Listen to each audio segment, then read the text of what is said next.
ایک گاؤں تھا جس کے بیچوں بیچ ایک پرانا بڑا پتھر پڑا ہوا تھا۔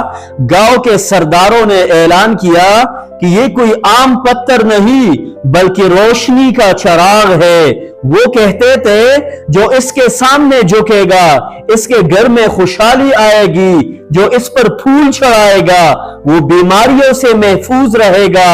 گاؤں کے لوگ جو سرداروں پر بھروسہ کرتے تھے اس پتھر کو واقعی چراغ سمجھنے لگے۔ وہ روزانہ اس کے سامنے دیا جلاتے، پھل اور اناج رکھتے اور عقیدت میں جھکتے۔ وقت کے ساتھ ساتھ بچے بھی یہی سیکھتے رہے کہ یہ واقعی چراغ ہے، حالانکہ اس نے کبھی روشنی نہیں دی۔ سالوں بعد ایک دن ایک مسافر عالم گاؤں میں آیا۔ اس نے لوگوں کو پتھر کے سامنے جھکتے دیکھا تو حیران ہوا اور پوچھنے لگا، یہ تم کیا کر رہے ہو؟ لوگ بولے، یہ روشنی کا چراغ ہے، ہماری برکت اسی سے ہے۔ مسافر نے پتھر کو دیکھا اور مسکرایا، یہ تو ایک عام پتھر ہے، نہ یہ روشنی دیتا ہے، نہ بولتا ہے اور نہ ہی حرکت کرتا ہے، تمہیں دھوکہ دیا گیا ہے۔ لوگوں نے کہا، یہ کیسے ہو سکتا ہے؟ ہمارے سردار تو ہمیشہ یہی کہتے ہیں۔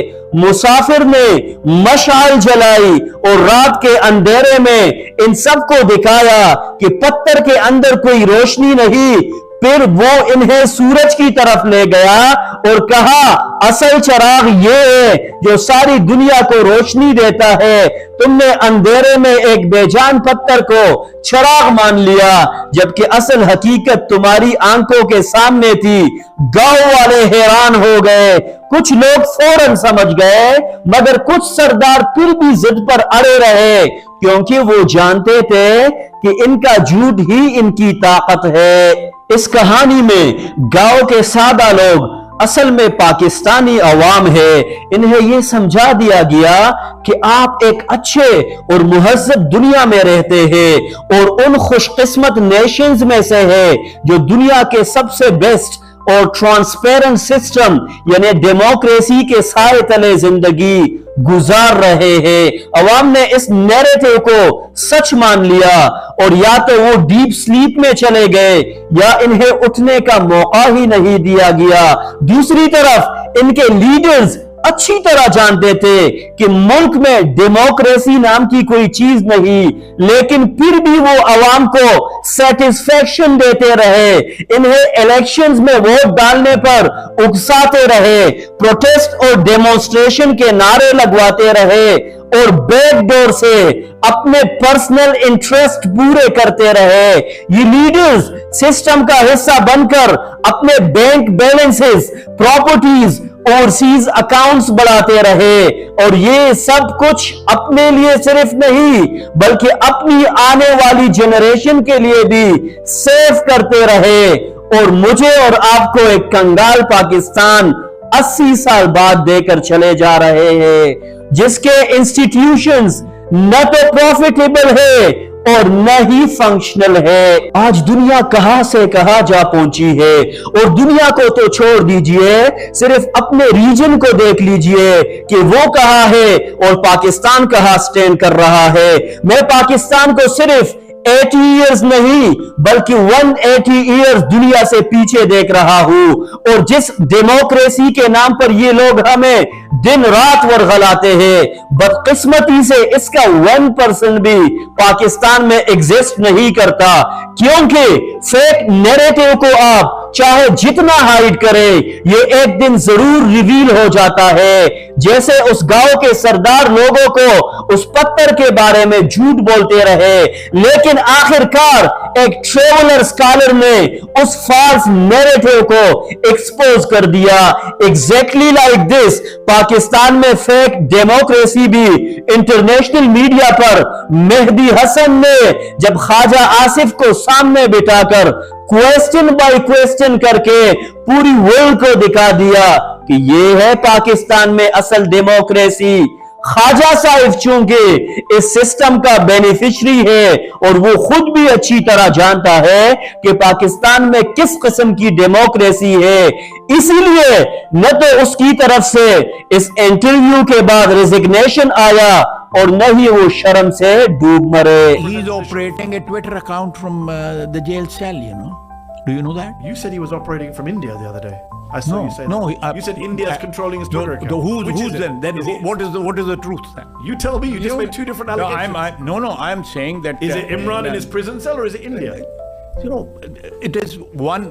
This either he is operating from this cell. دوستو, ریئل ڈیموکریسی نہ ہونے کی وجہ سے ہم ایسے ایشوز کو جو ایزیلی سولیبل ہے خود ہی کمپلیکس اور کریٹیکل بنا دیتے ہیں.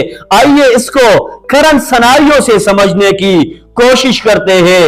آپ خیبر پختونخوا کو دیکھ لیجئے, اس کے ڈیفرنٹ ایریاز میں ملٹری آپریشنز جاری ہے جس کی وجہ سے پورے پروونس میں لوگ سٹیٹ سے بدزن ہوتے جا رہے ہیں. لاکھوں لوگ ڈسپلیس ہو گئے ہیں اور الیکٹڈ ریپریزنٹیٹیو کو کسی ایکشن کا پتہ تب چلتا ہے جب درجنوں لوگ موت کے گھاٹ اتار دیے جاتے ہیں. کوسچن یہ ہے کہ کیا آپریشن سے پہلے پبلک اور پروونشل گورنمنٹ کو کانفیڈنس میں لیا گیا تھا؟ کیا انہیں day to day of death دی جا رہی ہے؟ آنسر ہے نو, کیونکہ یہ ریلیونٹ ہی نہیں سمجھا جاتا.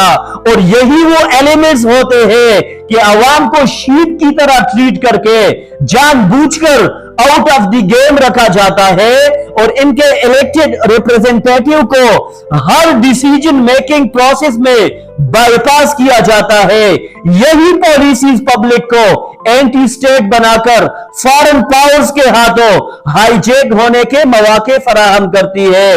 لوگ یہ فیل کرنے لگتے ہیں کہ وی آر ایرریلیونٹ, ہمارے ایشوز کو کوئی سیریسلی لیتا ہی نہیں. جب یہ سچویشن کریٹ ہوتی ہے تو لوگ مجبوراً اپوزٹ پارٹیز یا آؤٹ سائڈ فورسز کو جوائن کر لیتے ہیں. پھر چاہے آپ انہیں فتنۃ الخوارج کا نام دے یا فتنۃ الہندوستان, ان میں سے میجورٹی دراصل وہی لوگ ہوتے ہیں جو آپ کی اپنی پالیسی سے ڈس اپوائنٹڈ اور فرسٹریٹڈ ہوتے ہیں. اسی طرح کی ڈسٹرسٹ اور تشویش مائن اینڈ منرلز کے لاس کے موقع پر بھی لوگوں میں پائے جاتے ہیں کہ یہ کیا ہو رہا ہے, پاکستان کی معدنیات کہاں جا رہے ہیں, کسی کو اعتماد میں ہی نہیں لیا جا رہا. اسی طرح بلوچستان کے لوگ بھی ایکسٹریملی بدزن ہیں اور آزاد کشمیر میں بھی سیم فضا ہے. ٹرمپ کے غازہ پلان پر پرائم منسٹر کا بغیر کسی کنسلٹیشن کی حمایت کرنا اسی ڈسٹرسٹ کی ایک کلیئر ایگزامپل ہے. یہ تو جسٹ فیو پوائنٹس تھے جو میں نے آپ کے سامنے رکھے. Provincial assemblies, federal assemblies, senate اور اسی طرح ہر سمال سے لے کر میجر ایشوز تک 24 کروڑ پاپولیشن اور ان کے thousands آف الیکٹڈ ریپریزنٹیٹیوز سب کے سب irrelevant بنا دیے گئے ہیں. کوسچن یہ ہے ان سے کیوں پوچھا جائے, انہیں کیوں کانفیڈنس میں لیا جائے؟ پرائم منسٹر کے مطابق آرمی چیف اور میں کنسلٹیشن کر لیتے ہیں اور ہم ون پیج پر ہے, ہمیں کسی سے پوچھنے کی کیا نیڈ ہے. یہ ہے پاکستان میں ڈیموکریسی. کہا جاتا ہے کہ یہ سسٹم پاکستان کو ترقی کی راہ پر گامزن کرے گا, ہمیں برائٹ فیوچر دے گا اور ہمارے بچے انٹرنیشنل لیول پر کمپٹیشن کر سکیں گے. یہ ایک پازیٹیو نیریٹو ہے, لیکن ریالٹی یہ ہے کہ اس میں کوئی ریالٹی نہیں. اس سسٹم کے خلاف اینگر صرف میرے یا آپ میں نہیں بلکہ پاکستان کی میجورٹی پاپولیشن میں موجود ہے. ہاں, یہ الگ بات ہے کہ کوئی اپنی فرسٹریشن فوراً ایکسپریس کر دیتا ہے, جیسے سینٹ میں ایمل ولی خان پٹ پڑے اور کوئی مناسب وقت کا انتظار کرتا ہے. آج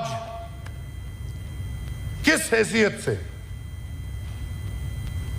ہمارا چیف آف آرمی سٹاف باہر گھوم رہے اور بریف کیس میں وٹ جوک, یہ مذاق تھا. وہ تصویر جس نے بھی دیکھی, کون سا chief of the army staff brief case میں ریئر ارتھ منرل لے کے جائے گا, اور وہ مجھے